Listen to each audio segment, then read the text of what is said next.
Haleluya, haleluya. Haleluya, haleluya.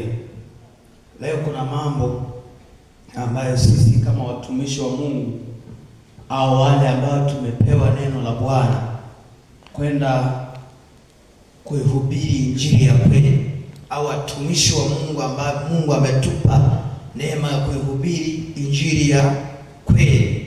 Na injili ya kweli tutaipata wapi? Injili ya kweli ili tumhubiri, tumpendeze Mungu, ni lazima tujifunze kwa nani? Tujifunze kwa Yesu. Tusipojifunza kwa Yesu au tukaingiza vitu tofauti na alivyofanya Yesu, maana yake ndani yetu au sisi hatuihubiri injili ya kweli. Mtu ambaye anaihubiri injili ya kweli lazima ayafuate yale ambayo Yesu aliyasema, lazima ayanene ambayo Yesu aliyanena, lazima akae katika mafundisho ambayo Yesu alitufundisha. Haleluya, haleluya. Ambayo Yesu alifanya nini? Alitufundisha. Na sio tu kukaa na kuyafundisha hayo ambayo Yesu aliyafundisha na yeye hayupo kwenye kuyaishi ambayo Yesu alitufundisha. Twende tukaangalia mambo baadhi ambayo tunaenda kujifunza. Sio yote, ni kidogo ambayo tutaenda kujifunza ambayo Yesu aliyafanya, ambayo naye Yesu anataka tuyafanye sisi watumishi wake kama yeye aliyoyafanya, au agizo ambalo alituagiza sisi wanafunzi wake. Haleluya, haleluya. Sasa tunaenda kuangalia Yesu katika kazi ya umisheni. Tujifunze kwa nani? Kwa Yesu, ili tumpendeze Mungu, tuweze kuihubiri injili ya kweli. Mpaka tujifunze kwa nani? Tujifunze kwa Yesu. Ikitokea mhubiri wote anafanya kinyume na aliyoyafanya Yesu, maana yake hiyo sio injili ya kweli. Haleluya, haleluya, haleluya, haleluya, haleluya. Jambo la kwanza, Yesu alijitoa kufanya mapenzi ya Mungu. Yesu alijitoa kuyafanya mapenzi ya nani? Mapenzi ya Mungu. Kwa hiyo kama mhubiri au kama mwanafunzi wa Yesu, lazima ujitoe kwa kuyafanya mapenzi ya nani? Kwa kuyafanya mapenzi ya Mungu. Haleluya, haleluya, haleluya, haleluya. Lazima tujitoe kuyafanya mapenzi ya Mungu. Tusiingize vitu tofauti na yale ambayo Yesu alituagiza kwenye maisha yetu. Injili haibadiliki, injili ipo kamili. Unakuta kuna wengine mnaongezea mambo yanakuwa kinyume na aliyoyafanya Yesu, yanakuwa tofauti na lilo agizo la Yesu Mungu aliyoahidi tufanye nini? Tuyafanye. Kwa hiyo lazima wewe kama mtumishi wa Mungu, wewe kama mwanafunzi wa Yesu, wewe kama mwanafunzi wa Mungu, lazima ujitoe kuyafanya mapenzi ya nani? Ya Mungu, kama Yesu alivyojitoa kuyafanya mapenzi ya Mungu. Haleluya, haleluya. Kuyafanya mapenzi ya nani? Ya Mungu. Utaenda kuona katika kitabu cha Mathayo 26 mstari wa 42 na Ibrania 10 mstari wa 5 hadi mstari wa 7 na Zaburi 40 mstari wa 7 hadi wa 8. Haleluya, haleluya. Jambo la pili, Yesu alikataa kila kitu kibaya kutoka kwa shetani. Kwa hiyo na sisi watu wa Mungu lazima tukatae kila kitu kilicho kibaya kinachotoka kwa nani? Kwa shetani. Kinachotoka kwa shetani ni kilichokufa, kilichotoka kwa shetani ni kibaya. Kwa hiyo tukatae, watumishi wa Mungu, kukubali kutokuadokoa vitu vinavyotoka kwa shetani. Tukubali kufanya vitu, tuanze kuingiza mambo ambayo yapo kinyume na aliyoyafanya Yesu. Haleluya, haleluya, haleluya, haleluya. Kwa lazima tukatae kwa shetani. Kwa hiyo Yesu aliyafanya vitu ambavyo vilimpendeza Bwana, na alikataa kila chochote ambacho kinatoka kwa nani? Kwa shetani. Hakukubali kukifanya. Kwa hiyo nawe kama mtumishi wa Mungu lazima tujifunze kwa Yesu, kwa sababu hakuna injili nyingine ukiahubiri tofauti na Yesu, maana yake wewe sio injili ya kweli unayoihubiri, sio injili ya kweli ulionayo wewe. Ikiwa unafanya tofauti na aliyoyafanya Yesu, ikiwa unatenda tofauti na aliyoyafanya Bwana, haleluya, haleluya. Kwa hiyo sisi kama watumishi wa Mungu lazima tujitoe kuyafanya mapenzi ya Mungu, tukatae vile ambavyo vinatoka kwa shetani.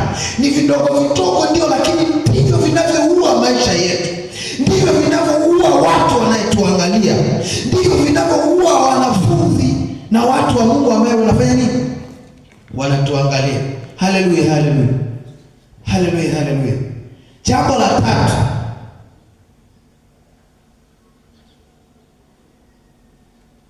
nisikutoe kwanza sijakusomea mistari.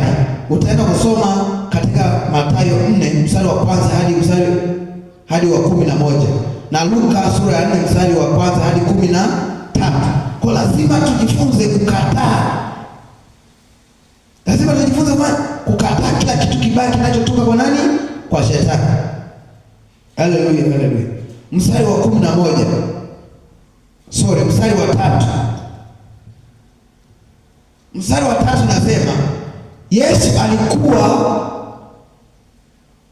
Yesu aliwahurumia watu wenye nini? Wenye shida.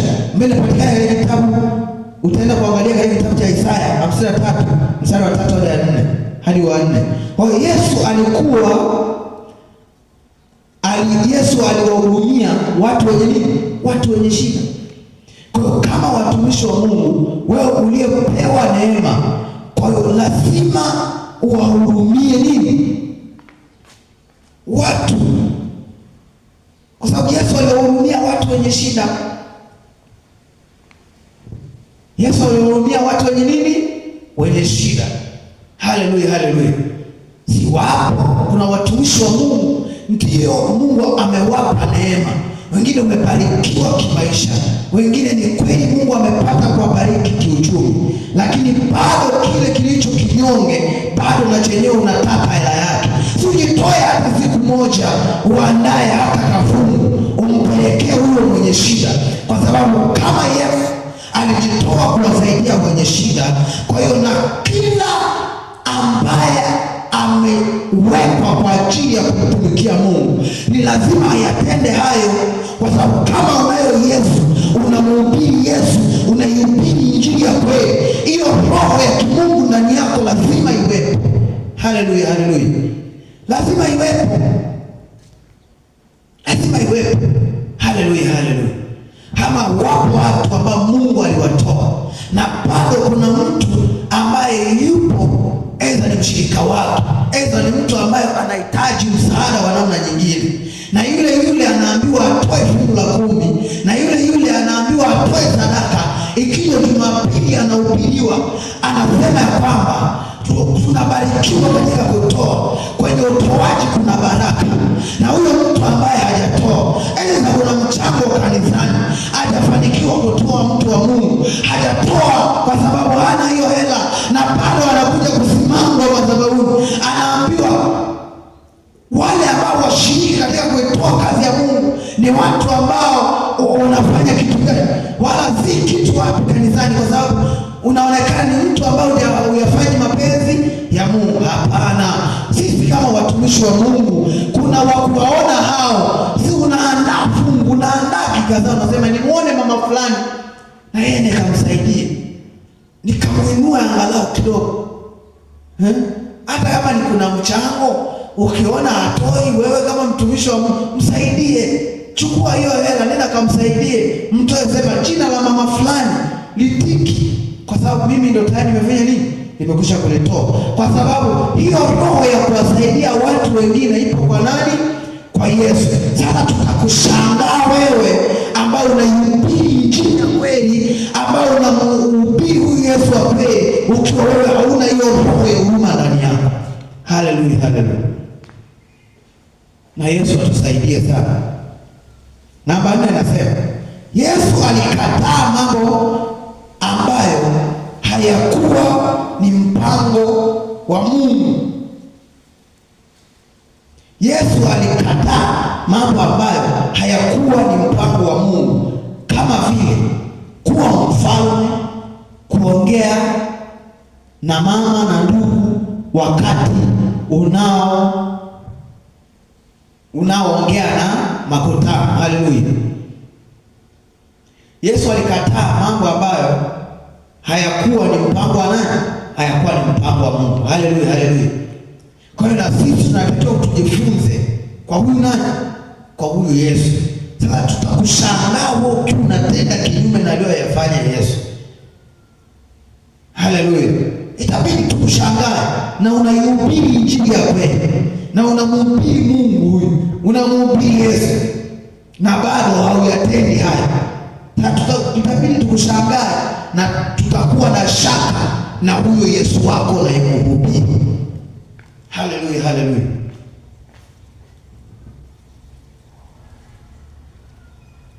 Utaenda kuona Mathayo, kati ya hayo mambo Yesu alikataa, mambo ambayo hayakuwa ni mpango wa nani? Wa Mungu. Utaenda kuona katika kitabu cha Mathayo sura ya 12 mstari wa 40 hadi wa 50.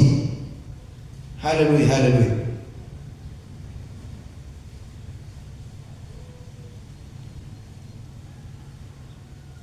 Mstari wa ngapi? Haya mambo kama vile ambayo Yesu aliyakataa, kuwa mfalme, kuongea na mama na ndugu wakati anaongea na makutano. Utaona katika kitabu cha Mathayo sura ya 12 mstari wa 40 hadi wa 50. Kipengele kingine utaandika kwenda